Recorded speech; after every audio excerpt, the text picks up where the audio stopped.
Aldın kıtım biz Civic mashinninki aldı pide janjinchininki muqimdog'ich sikosi buzib ketgachga loson sikosi.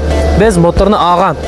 Motorni ilib, uningga rezbit atib, o'lchamlik holatda janjinchisini o'zgartirib, sappagan. Buni do'yon chiqarganning yog'i ko'pincha remote sistemlar unda qilmasanlar bo'ladi-ku, oldiga bir tal pidelar ishal bo'ldi-ku deb pilinchiga yozib qo'yapti. Unda qilsaqmi bo'ldi, lekin unda qilib qolsak mashina kuchgan chaqda va yoki yuqori tosh yo'lda mangan chaqda pide uzilib ketib, mashinninki rol ishlamaydigan, suyban ishlamaydigan, gavvin bo'lib qolgan manda avvallar yuz berdi. Shunga buni o'zgartirmay amalba o'zining zat o'lchimida o'ngshab, o'zininki pidini selib qilishinglarni men tavsiya qilaman. Unda qilsak, jamga zat o'lchimga yetmaydi mashina shoferning hayoti bexatarligiga ig'ib tahdid paydo qildi. As yo'lni hamma odam mangmaslik mumkin, ammo oson yo'ldan jiqada mangdi. Balkim ters yo'lda fursatlar jiq bo'lishi mumkin. Oson yo'lni tanlamay ba'zida ters yo'lni tanlaganmi, bir aqlonlik, bir yaxshi ish deb qaradim.